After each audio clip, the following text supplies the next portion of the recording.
क्या राफेल एक शानदार लड़ाकू विमान है जो चीन और पाकिस्तान से युद्ध के हालात में भारतीय वायुसेना की ताकत बढ़ाएगा? The institute for defence studies and analysis से जुड़े एक विश्लेषक मानते हैं कि कोई भी लड़ाकू विमान कितना ताकतवर है ये उसकी सेंसर क्षमता और हथियार पर निर्भर करता है। मतलब कोई फाइटर प्लेन कितनी दूर तक देख सकता है और कितनी दूर तक मार कर सकता है। जाहिर है इस मामले में राफेल बहुत ही आधुनिक लड़ाकू विमान है। भारत ने इससे पहले 1997-98 में रूस से सुखोई खरीदा था। सुखोई के बाद राफेल खरीदा जा रहा था। 20-21 साल के बाद ये डील हो रही है तो जाहिर है इतने सालों में टेक्नोलॉजी बदली है। वो कहते हैं कि कोई फाइटर प्लेन कितनी ऊंचाई तक जाता है ये उसकी इंजन की ताकत पर निर्भर करता है।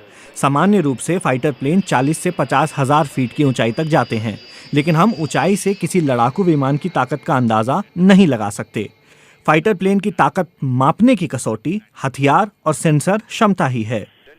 एशिया टाइम्स में रक्षा और विदेश नीति के विश्लेषक इमैनुअल स्कीमिया ने नेशनल इंटरेस्ट में लिखा है, परमाणु हथियारों से लैस राफेल हवा से हवा में 150 किलोमीटर तक मिसाइल दाग सकता है और हवा से जमीन तक इसकी मारक क्षमता 300 किलोमीटर है।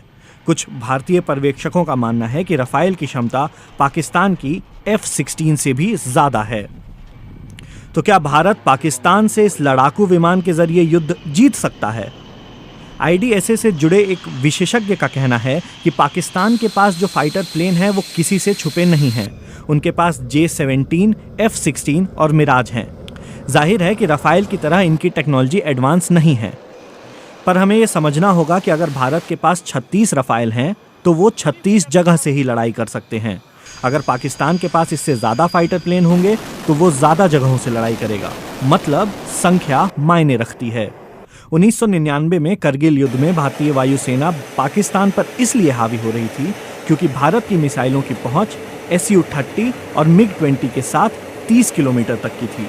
दूसरी तरफ पाकिस्तान की पहुंच 20 किलोमीटर तक ही थी, इसलिए हम आगे रहे।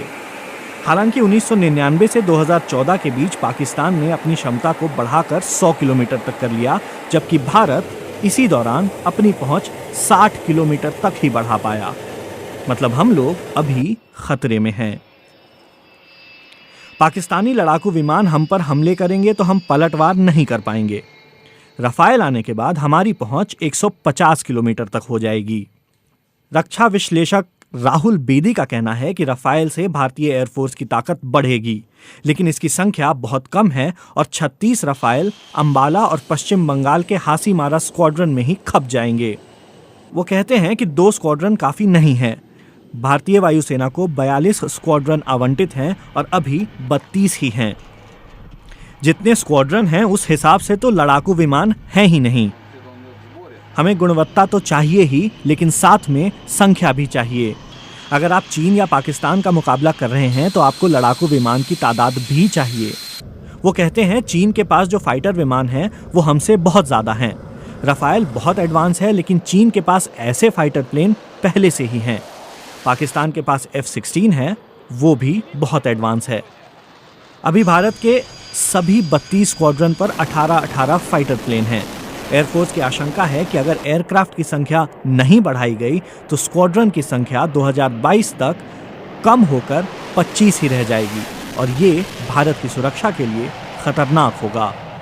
रक्षा विश्लेषक गुलशन लूथरा बताते हैं कि पाकिस्तान को हम लोग हैंडल कर सकते हैं, लेकिन हमारे पास चीन का कोई काट नहीं है। अगर चीन और पाकिस्तान दोनों साथ आ गए तो हमारा फंसना तय है। भारत और चीन 1962 में एक युद्ध कर चुके हैं। भारत को शर्मनाक हार का सामना करना पड़ा था। अब भी दोनों देशों के बीच सीमा का स्थायी तौर पर निर्धारण नहीं हो सका है।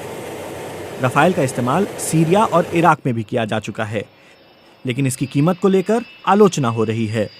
राहुल बेदी भी कीमत को लेकर कहते हैं कि यह डर का कारोबार है जो थमता नहीं दिख रहा। उनका कहना है कि भारत ने अरबों डॉलर लगाकर राफेल खरीदा है। संभव है कि इसका इस्तेमाल कभी ना हो और लंबे समय में इसकी तकनीक पुरानी पड़ जाए और फिर भारत को दूसरे फाइटर प्लेन खरीदने पड़े। राफेल से चीन और पाकिस्तान को डर लगने की बात पर राहुल बेदी कहते हैं, चीन को तो कतई डर नहीं, लेकिन पाकिस्तान के बारे में मैं पूरी तरह से हाँ या ना नहीं कह सकता। अगर 72 रफाल होते तो पाकिस्तान को डरना पड़ता, लेकिन 36 में डरने जैसी कोई बात नहीं है। बेदी के मुताबिक 2020 तक पाकिस्तान के भी 190 फाइटर प्लेन बेकार हो जाएंगे। अगर पाकिस्तान चाहता है कि वो 350 से 400 की संख्या बनाए रखे तो उसे भी फाइटर प्लेन का सौदा करना होगा।